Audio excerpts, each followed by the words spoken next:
Hi friends, veg Cola உருண்டை சாப்பிட்ருக்கீங்களா? வாங்க எப்படி செய்யணும்னு சொல்லி நம்ம சேனலில் போய் பார்ப்போம். அதுக்கு 2 வாழைக்காய் எடுத்துக்கலாங்க. வாழைக்காயை 2 2ஆக கட் பண்ணிக்கலாங்க. காம்பையை கட் பண்ணி கீழே போட்டுடலாங்க. வாழைக்காயை அப்படியே குக்கரில் சேர்த்திக்கலாங்க. இது கூட மஞ்சத்தூள் உப்போ எதுவுமே சேர்த்த வேணாங்க. வெறும் வாழைக்காயை மட்டும் சேர்த்திக்கிங்க. இந்த வாழைக்காய்க்கு தேவையான அளவு தண்ணி சேர்த்திக்கலாங்க. தண்ணி சேர்த்தி ஒரு விசில் விட்டாவே வாழைக்காய் நல்லா வெந்துருங்க. வெந்த பின்னாடி வாழைக்காயை டக்குன்னு குக்கரை விட்டு எடுத்துடணுங்க. இல்லைன்னா குக்கர் வந்து ரொம்ப கருப்பாயிருங்க. அவ்வளோதாங்க. இங்கே பாருங்க, சூப்பராக வாழைக்காய் வெந்துருச்சுங்க. உங்களுக்கு வாழைக்காய் வெந்துருச்சா என்னென்னு தெரியணும்னா ஏதாவது ஒரு கம்பியோ இல்லை ஃபோர்க்கோ இல்லை ஸ்பூனோ கத்தியோ உள்ளே விட்டு பாருங்கள். அது கரெக்டாக சாப்பிட்டா கீழே இறங்குச்சுன்னா அந்த வாழைக்காய் நல்லா வெந்திருக்குங்க. அப்படி கீழே இறங்கலைன்னா இன்னொரு விசில் விட்டு கூட எடுத்துக்கலாங்க. ஆனால் வாழைக்காய் டக்குன்னு வெந்துருங்க. இந்த வாழைக்காய் இப்படி வேக வச்சா தாங்க அந்த தோல் உரிக்கிறதுக்கெல்லாம் நல்லா இருக்குங்க. எல்லா வாழைக்காயிலையும் இந்த மாதிரி தோலை ரிமூவ் பண்ணிடலாங்க.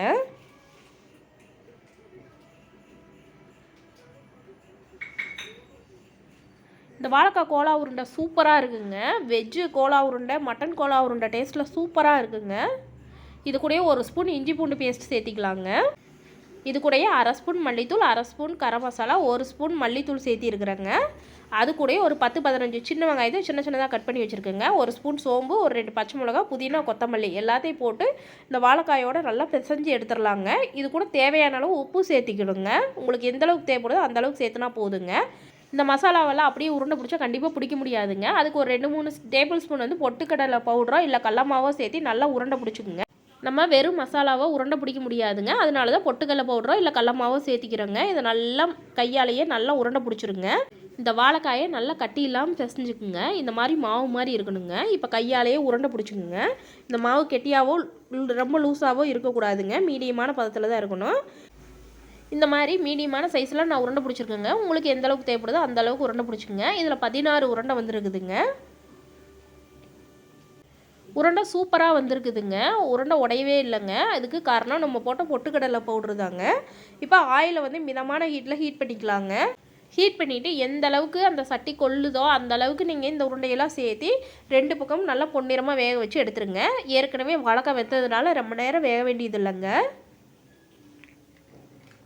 இந்த வாழைக்காய் உருண்டை வெறுமனவே சாப்பிட்றதுக்கு ரொம்ப டேஸ்ட்டாக இருக்குங்க.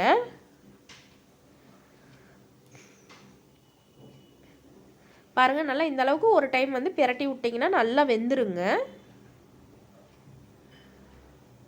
இந்த அளவுக்கு நல்லா பொன்னிறமாக வந்தால் போதுங்க. நீங்கள் எடுத்துருங்க. என்னடா இவங்க குளிக்கரண்டி வச்சு எடுக்கிறாங்களேன்னு சொல்லி பார்க்காதீங்க. அரிக்கரண்டியை எப்படா எடுத்து வாஷ் பண்ணுறதுன்னு சொல்லிட்டு தாங்க இந்த குளிக்கரண்டி எடுக்கிறேன். இதுவும் நல்லா ஒர்க் அவுட் ஆகுதுங்க. சூப்பராக தாங்க இருக்குது எடுக்கிறதுக்கு. இப்போ கோலா உருண்டையெல்லாம் எடுத்து தனியாக வச்சுக்கலாங்க. அவ்வளோதாங்க, சூப்பரான கோலா உருண்டை ரெடி ஆயிடுச்சுங்க. இந்த கோலா உருண்டை அப்படியே சாப்பிட்றதுக்கு டேஸ்ட் நல்லா இருக்குங்க. இப்போ அதே மாதிரி எத்தனை பேர் இந்த வெஜ் கோலா உருண்டை சாப்பிட்றீங்க? ஆயில் காஞ்சோடனே கடுகு சேர்த்திக்கலாங்க. கடுகு பொரிஞ்ச பின்னாடி கொஞ்சமாக சோம்பு சேர்த்திக்கலாங்க. சோம்பு நல்லா பொரியட்டுங்க.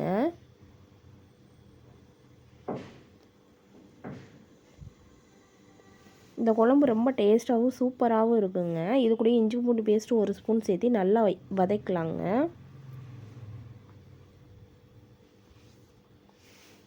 இந்த குழம்பு செய்யும்போது டைம் தான் கொஞ்சம் எச்சா இருக்கிற மாதிரி இருக்குங்க. ஆனால் டேஸ்ட் வந்து அவ்வளோ சூப்பராக இருக்குங்க. இஞ்சி பூண்டு பேஸ்ட் வதங்கினோடனே கொஞ்சமாக கறிவேப்பிலை சேர்த்திக்கலாங்க. கறிவேப்பிலை எல்லா சாப்பாட்லேயும் கண்டிப்பாக சேர்த்தணுங்க. அவ்வளோ நல்லது கறிவேப்பிலை. இப்போ ஒரு 2 பெரிய வெங்காயத்தை நல்லா அரைச்சி வச்சுருக்கிறேன், அதை சேர்த்திக்கலாம். வெங்காயம் நல்லா ஆயில் பிரிஞ்சு வர்ற அளவுக்கு நல்லா வேகணும். கை விடாமல் கிளறிக்குங்க, இல்லைன்னா அடி பிடிக்க ஆரம்பிச்சிடும்.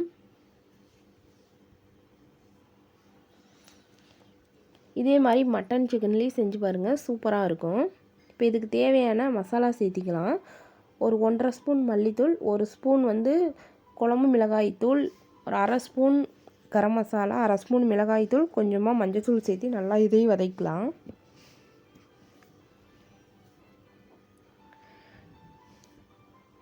இப்போவே சேர்த்துனா தான் நல்லா பச்சை வாசனை போயிடும். அந்தளவுக்கு நல்லா மசாலாவெல்லாம் ஒன்று சேர்ந்து வதங்கி வரும். டேஸ்ட்டு நல்லாயிருக்கும்.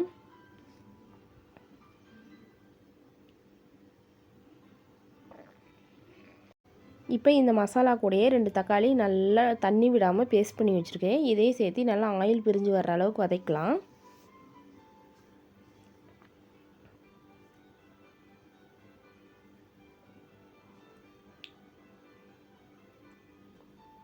ஒரு 2 நிமிஷம் வதக்குனாவே போதும், நல்லா வெந்துடும். இப்போ இதுக்கு தேவையான அளவு உப்பும் பெருங்காயத்தையும் சேர்த்திக்கலாம். பெருங்காயத்துண்டு ஃபோனில் பார்த்தா தாங்க பெருசாக இருக்குது, சின்ன சின்ன துண்டு தான் சேர்த்திருக்கேன்.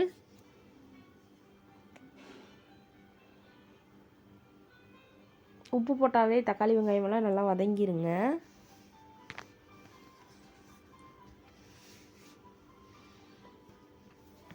நல்லா மேலே ஆயில் பிரிஞ்சு வருது பாருங்கள், அந்த மாதிரி நல்லா வதங்கிடணும்.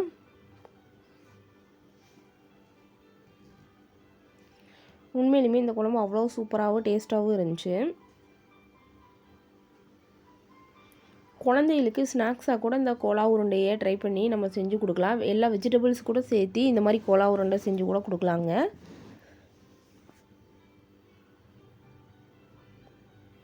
இந்தளவுக்கு பாருங்கள், நல்லா வதங்கி வரணும்.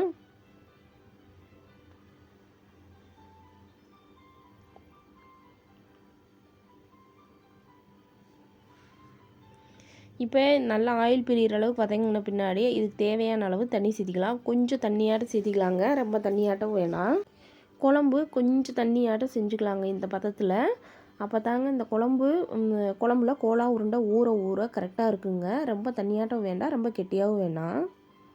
இப்போ ஒரு கைப்பிடி அளவுக்கு கொத்தமல்லி தலையும் ஒரு கைப்பிடி அளவுக்கு புதினா தலையும் சேர்த்திக்கிறேங்க.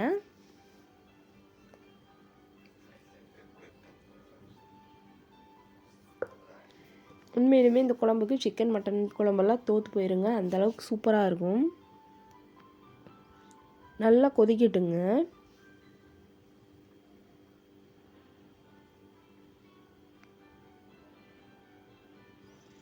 நல்லா கொதிச்ச பின்னாடி நம்ம செஞ்சு வச்சுருக்க கோலா உருண்டையை ஒன்றா எடுத்து குழம்பு கூட சேர்த்து கொதிக்க விட்டுக்கலாங்க. அவ்வளோதாங்க, சூப்பரான கோலா உருண்டை குழம்பு ரெடி ஆயிடுச்சுங்க. நீங்களும் இதே மாதிரி உங்கள் வீட்டில் செஞ்சு பாருங்கள். உங்களுக்கு இந்த வீடியோ பிடிச்சிருந்துச்சுன்னா கண்டிப்பாக சப்ஸ்கிரைப் பண்ணுங்கள், ஷேர் பண்ணுங்கள், கமெண்ட் பண்ணுங்கள், லைக் பண்ணுங்கள். மறக்காமல் பெல் ஐக்கான் பட்டனை கிளிக் பண்ணுங்கள். தேங்க்யூ.